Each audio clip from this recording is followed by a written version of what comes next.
This is News 4 New York.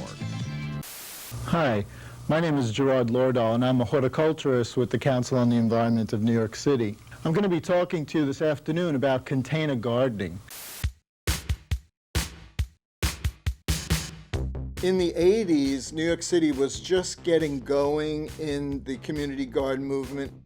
There were 16,000 vacant city-owned lots. Most of the community gardens were in those underserved neighborhoods. The community gardeners were struggling to preserve their gardens, and the need at that time was material support and warm bodies to go from garden to garden, instructing the gardeners on how to build a shed, how to plant a vegetable garden, how to landscape. So GrowNYC was able to bring those resources to the community gardens. We were both hired by GrowNYC 3 days apart. He was hired on April 1st, and I was hired on April 4th in 1986, and the rest is history.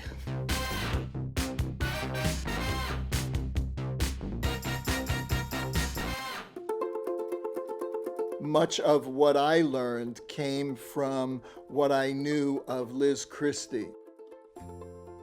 She's known as the modern-day mother of community gardening. As Gerard and I developed the program, we realized part of what made us successful is our collaborations that we did.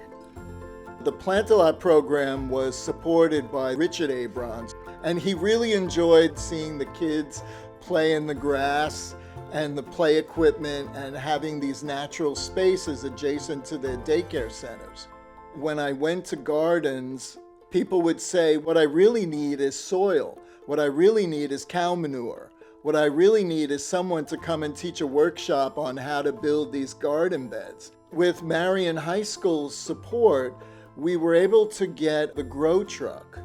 We could deliver a truckload of plants. We could bring a shed filled with tools to a garden. We could put in a rainwater harvesting system. Those things all went into greening the city.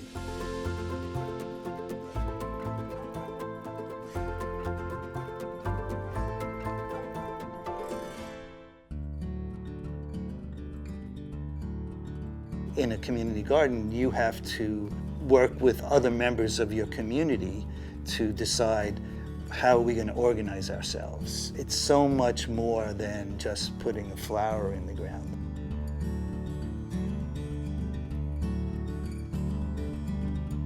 The most effective way to preserve the garden is to have as much involvement from the neighborhood, from the people that live right near that garden.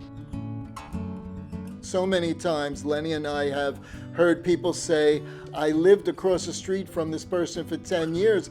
I never met them until we joined the garden. So I would encourage future generations to be physical, to get out there physically in the garden and meet people face to face.